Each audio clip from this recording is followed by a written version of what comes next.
এদিকে ঈশানও চাচ্ছে না যে দেবলীনের সাথে তার এঙ্গেজমেন্ট হোক।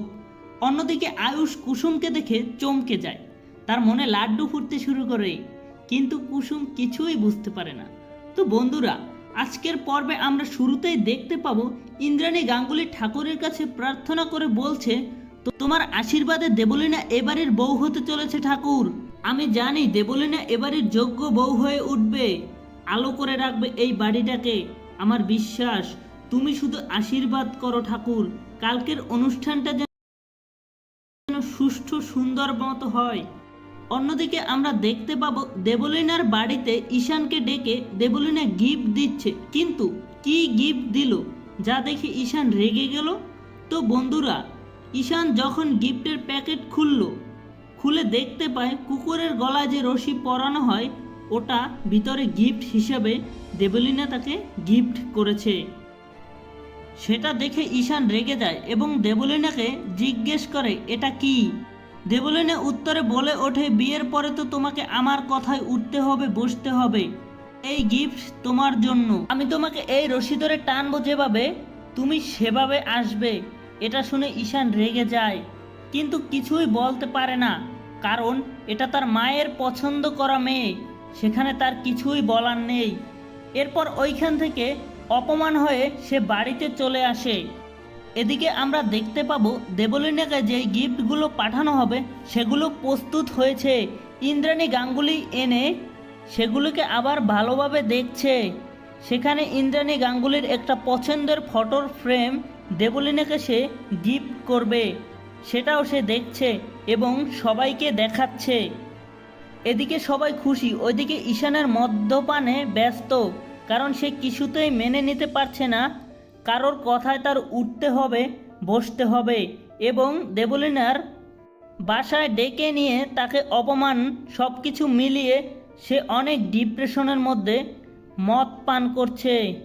ঠিক তখনই এন্ট্রি নেয় তার কাকিমা। সে বলে, এভাবে হেরে গেলে হবে না, তাহলে দেবলীনা সিনপেতি দেখিয়ে এই বাড়িতে ঢুকে পড়বে। ঈশান, তোমাকে এভাবে হেরে গেলে হবে না। তখন ঈশানের কাকিমা বলে ওঠে, আমিও চাচ্ছি দেবলীনা এই বাড়ির বউ না হয়ে আসুক, যেভাবেই হোক এই এঙ্গেজমেন্ট আটকাতে হবে। তারপর আমরা দেখতে পাবো এঙ্গেজমেন্টের অনুষ্ঠান শুরু হয়ে গেছে, অতিথিরা সবাই আসতে শুরু করেছে। ইন্দ্রাণী গাঙ্গুলি অতিথিদের রিসিভ করতে শুরু করেছে। তখনই একজন অতিথি বলে ওঠে, বড় ছেলের আগে ছোট ছেলেকে বিয়ে দিচ্ছেন, বড় ছেলেকে বিয়ে দিতে হবে না। তখন ইন্দ্রাণী গাঙ্গুলি বলে ওঠে, অবশ্যই, কিন্তু বড় ছেলের বউ হতে হলে অনেক গুণ থাকতে হবে, অনেক যোগ্যতা থাকতে হবে। একসাথে একটা মেয়ের মধ্যে এত কিছু খুঁজে পাওয়া তো একটু দেরি হবেই। আর এই গাঙ্গুলি পরিবারের বড় বউ হতে গেলে তাকে হতে হবে রূপে লক্ষ্মী, গুণে সরস্বতী।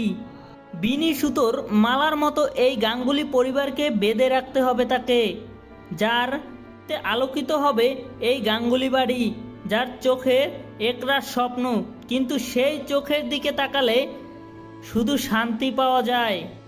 যখন ইন্দ্রাণী গাঙ্গুলি এগুলো বলতে থাকে, আয়ুষ কুসুমের দিকে তাকিয়ে এগুলো অনুভব করতে থাকে, ঠিক যেমন তার মনে লাড্ডু ফুটতে থাকে। তখন তারপর আমরা দেখতে পাবো ঈশান তার ঘরের মধ্যে ছোটাছুটি করছে আর বলতে থাকে, কালকে মদ্যপান করার সময় কাকিমাকে আমি সব বলে ফেলেছি, এখন কি হবে সে যদি কাউকে বলে দেয়।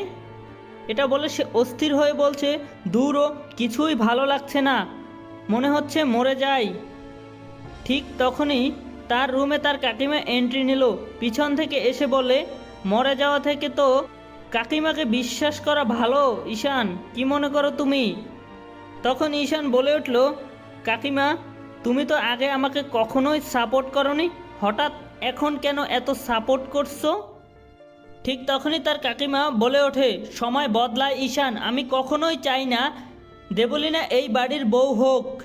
আমি এমন প্ল্যান করেছি, এবার তোর এঙ্গেজমেন্ট আটকে যাবে। তারপর ঈশান বলে, তাড়াতাড়ি বলো কাকিমা, কি প্ল্যান করেছো? কাকিমা বলে, সময় মতো সবই দেখতে পাবে ঈশান, অপেক্ষা করো। বন্ধুরা, আগামী পর্বে কি আমরা এমনটাই দেখতে চলেছি যে ঈশানের কাকিমা এঙ্গেজমেন্ট আটকে দেবে? তোমাদের কি মনে হয় নিচে কমেন্ট করে জানিয়ে দাও। আর পরবর্তী পর্বটি সবার আগে পেতে আমাদের চ্যানেলটি সাবস্ক্রাইব করে রাখো। ধন্যবাদ।